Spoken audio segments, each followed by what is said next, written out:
Video nyingi zinaeleza kuwa huu ni mstari unaotenganisha kati ya bahari ya Atlantic na Pacific, mahali ambapo wachunguzi wa mambo wanadai kuwa maji yanakiuka sheria zake zote na kukataa kuchanganyika. Ni sehemu ndogo yenye misukosuko inayoogopwa na mabaharia wengi duniani tangu ilipogunduliwa kwa mara ya kwanza miaka 1500 iliyopita. Tunaangazia kinaga ubaga sababu za kutochanganyika kwa maji ya bahari ya Atlantic na Pacific. Kabla ya kujengwa kwa mfereji wa Panama, eneo la pembe ya Cape linalokutanisha bahari ya Pacific na Atlantic ilikuwa njia pekee ya baharini kuelekea bara moja kwenda jingine. Licha ya kuwa na misukosuko mingi ya mawimbi makubwa, mikondo yenye nguvu na kupwa na kujaa katika maeneo yote mawili ya bahari hizi, cha kushangaza ni kwamba maji hayachanganyiki wala kuvuka kizuizi hiki.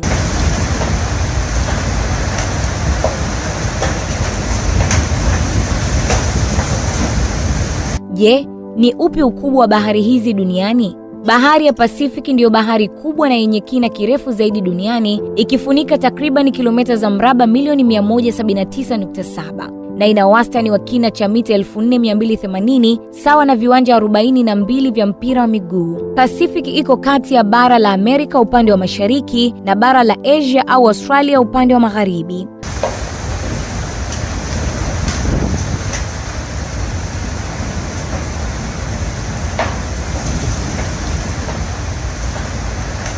Bahari ya Atlantic inakuja katika nafasi ya pili ikiwa na eneo la kilomita za mraba milioni 107 na kina cha wastani wa mita 3646 sawa na viwanja 36 vya mpira wa miguu. Bahari hizi mbili hukutana kwenye nchi ya kusini kabisa ya Amerika Kusini inayojulikana kama pembe ya Cape. Katika eneo hili, mkondo mkali hubeba maji kutoka magharibi hadi mashariki yanayofagia maji kutoka Pacific hadi Atlantic. Je, ni kwa nini maji ya bahari hizi hayachanganyiki? Wapo wengi waliowaza na kulihusisha tukio hili na nguvu zisizoonekana. Wengine walienda mbali zaidi na kueleza ya kuwa ni miongoni mwa ishara kwamba Mungu yupo, lakini wapo pia wengine wasiojua chochote. Je, ni kitu gani? Bahari ya Pacific ndiyo bahari inayokusanya maji kutoka Atlantic mpaka Arctic, kuanzia nchi ya kaskazini mpaka nchi ya kusini ya dunia. Kwa kuwa sehemu kubwa ya vyanzo vyake vya maji ni theluji, kiwango cha chumvi kwenye maji ya bahari hiyo ni kidogo ukilinganisha na maji ya bahari ya Atlantic. Sababu nyingine inaelezwa kuwa kitaalamu, maji ya bahari ya Atlantic yanajongea kuelekea upande wa kusini, wakati ambapo maji ya Pacific yenyewe hujongea kwa mwendo wa kuzunguka kutoka ncha moja ya dunia mpaka nyingine.